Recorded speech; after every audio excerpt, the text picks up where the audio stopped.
Vous étiez païen, vous étiez adultère, vous trompiez votre femme, vous dépensiez votre argent dehors au détriment de vos enfants. Vous alliez jusqu'à battre votre femme. Vous avez cru. Ensuite, vous faites les mêmes choses. Vous n'avez jamais reçu le Saint-Esprit. C'est vous qui croyez mentalement l'avoir reçu. Sinon, bibliquement, Dieu ne vous l'a jamais donné. Ne rêvez pas en vous berçant la conscience parce que vous avez des responsabilités à l'église. Donc, votre vie prouve si vous êtes né de nouveau ou pas. Ce n'est pas ce que vous dites, mais vous devez remarquer que entre ce que vous faisiez hier est totalement différent de la vie que vous menez aujourd'hui. Et cela sans que vous puissiez forcer. Ce n'est pas que vous voulez paraître chrétien, vous voulez vivre comme ça là. Non, mais vous sentez ça à l'intérieur. Quelque chose vous pousse à vivre comme ça. Quelque chose vous donne la force de vivre comme ça. Quelque chose vous emmène à aimer vivre comme cela, indépendamment de votre volonté. Galates chapitre 2, le verset 20.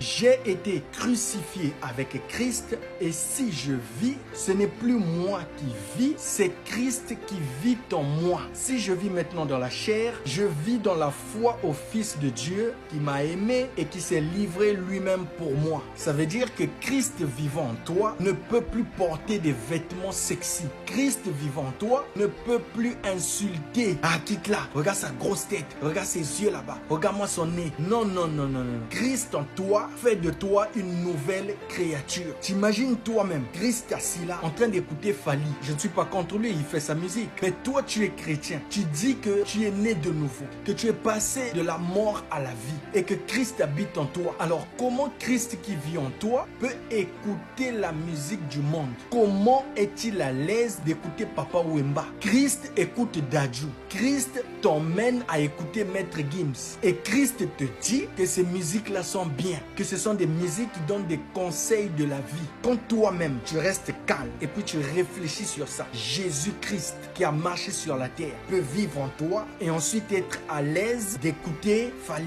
Jésus peut être à l'aise d'être un warrior, un Jésus gaulois, un Jésus qui a chez lui les posters des stars de football, des stars de cinéma. C'est ce que Jésus, en entrant en toi, est venu t'apporter comme goût. Tu vois bien qu'il n'y a pas de différence entre ce que tu étais hier et ce que tu es aujourd'hui. En définitive, Christ n'est jamais entré en toi. Parce qu'ici, il est entré, il t'emmènerait automatiquement à haïr ces choses.